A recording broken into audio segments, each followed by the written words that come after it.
আসসালামু আলাইকুম রহমতুল্লাহি ওবারাকাতুহু। আমি ডাক্তার মীর শহীদুল ইসলাম। আমার গুরুত্বপূর্ণ চেম্বার তথা ঐতিহ্যবাহী শেখগার সিলেট থেকে আপনাদের মাঝে সংযুক্ত হয়েছি। আর আপনাদের মাঝে সংযুক্ত হয়ে প্রতিনিয়তই চিকিৎসা বিজ্ঞানের আলোকে অত্যন্ত গুরুত্বপূর্ণ ভিডিও আপলোড করে থাকি। তারই ধারাবাহিকতা রক্ষার্থে এই মুহূর্তেও অত্যন্ত গুরুত্বপূর্ণ একটা ভিডিও আপলোড করতে যাচ্ছি। যে দর্শক শ্রোতা, আশা করি মহান রব্বুল আলামিন আপনাদেরকে কুশলে রেখেছেন।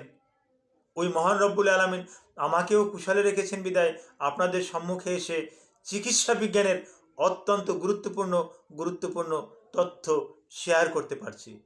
জি দর্শক শ্রোতা, আপনাদের কাছে একটা অনুরোধ, ভিডিওটা না টেনে পুরো ভিডিওটা দেখবেন। পুরো ভিডিওটা দেখলে এ টু জেড আপনি জানতে পারবেন। আপনি জানলে অন্য একজনকে বোঝাতে পারবেন। জি দর্শক শ্রোতা, আলোচনা করব আমাদের দুটো রেনাল আছে। রেনাল মানে কিডনি। দুপাশে দুটো কিডনি আছে, বাম পাশে একটা, ডান পাশে একটা। এখন আমার প্রশ্ন হলো,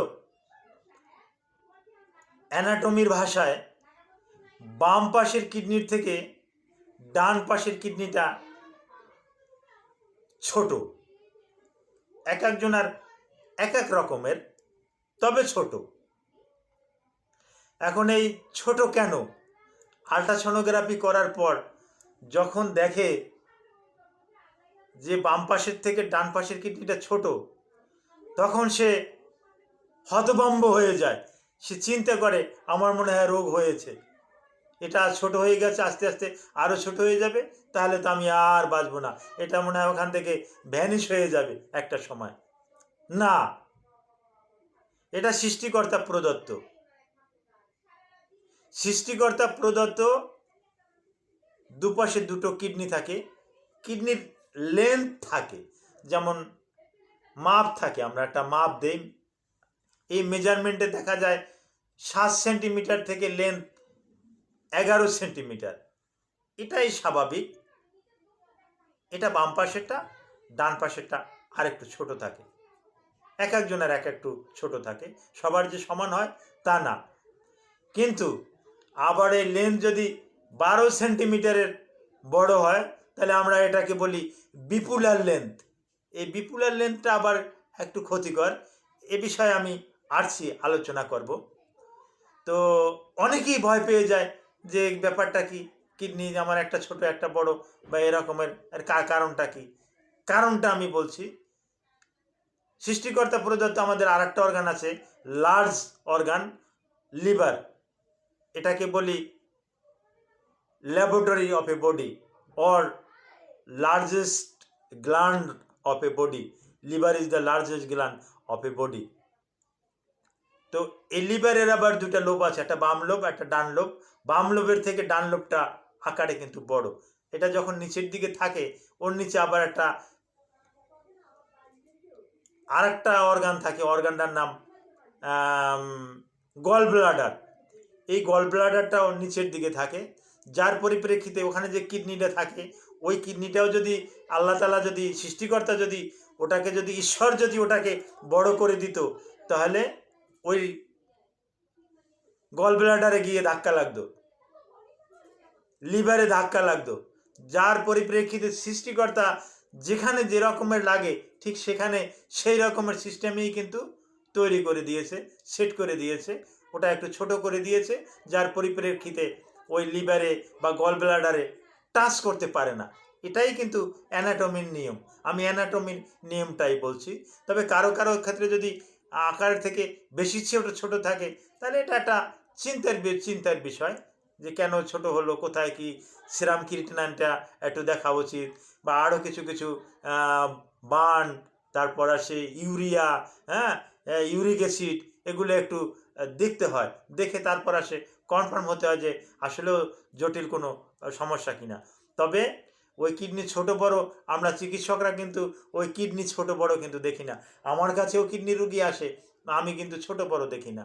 আমি কিন্তু দেখি রুগীর জিএফআরটা কত আছে, ইজিএফআরটা কত আছে, সেরাম ক্রিয়েটিনিন কত আছে, বার্ন কত আছে, ইউরিয়া কত আছে, এইগুলো দেখি, ইউরিক অ্যাসিড কত আছে, এগুলো দেখি, এগুলো নর্মাল। তো এটা নিয়ে কোনো সন্দেহ, কোনো টেনশনের কারণ নাই। আপনার কিডনি ভালো আছে। ছোট বড় সাইজ ডাজ নট ম্যাটার, যা আছে ওটা দিয়ে তো আপনি চলছে, অসুবিধা কোথায়? কারো কারো দেখবেন চক্ষু অনেকের ছোট আছে, কারো কারো অনেককেই দেখবেন তাকাইলে যে তার চক্ষু দেখা যায় ছোট। আমি এরকম কারো নাম বলবো না, এরকমের অভিনয় জগতেও এরকমের অনেক লোকজন দেখছি যাদের চক্ষু ছোট। আত্মীয় স্বজনের ভিতরে দেখছি অনেকের চক্ষু ছোট, বা কারো একটা চোখ ছোট একটা চোখ বড়, এরকমেরও কিন্তু দেখা যায়। তাতে কিন্তু যে চক্ষুটা ছোট ওটা দিয়ে কিন্তু সে কম দেখে না, ওটা দিয়েও কিন্তু সে দেখে। ইচ্ছে করলে, কথার কথা, যেমন অনেকের ডান চোখ ছোট, বাম চোখটা যদি এরকমের হাত দিয়ে ধরে রাখে, ডান চোখ দিয়েও কিন্তু সে লিখতে পারবে, দেখতে পারবে, কোনো রকম কোনো অসুবিধা হবে না। তো এইরকমেরই কিডনির অন্য অন্য যে সাইডগুলো আছে এগুলো ভালো, সুতরাং টেনশনের কোনো কারণ নাই। ছোট আছে, ওতে ওতে কি কি কি কি কি কি যায় আসে আপনার? সবার কি সমান? হ্যাঁ, একটা লোক বেটে লোক, তার সাইজ মনে করেন সে 3 ইঞ্চি হাইট, 3 ইঞ্চি হাইট, সেই হিসাবে তার কিডনিটাও যতটুকু হওয়ার দরকার, লিভারটা যতটুকু দরকার ততটুকু হবে। একটা লোক মনে করেন কি কোনো একটা দেশের নামই বলি, পাকিস্তানের লোক, হ্যাঁ, পাঞ্জাবের লোক, সে ওই ইরানের লোক, ইরাকের লোক, ও অনেক মোটা, অনেক অবিসিটিয়ান, এবং অনেক উচ্চতা, হ্যাঁ, অনেক শক্তিশালী, তার বডি স্ট্রাকচার অনেক ভালো।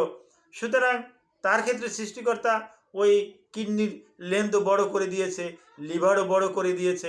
আপনি এটা কেন বোঝেন না?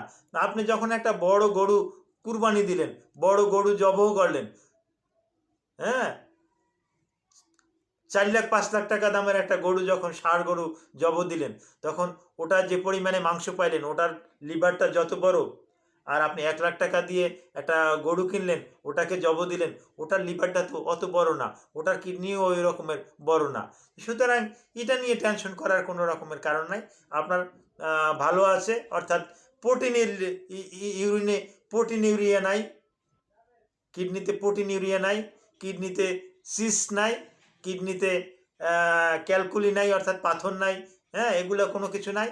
আলহামদুলিল্লাহ বলেন আপনি, আপনার কিডনি ভালো। আর যদি কোনো রকমের এরকমের সমস্যা থাকে, ক্যালকুলি থাকে, ওই সিস্টাইসিস থাকে, তারপর আসে ওই রেনাল সিস্ট থাকে, সেক্ষেত্রে একটা চিন্তার বিষয়।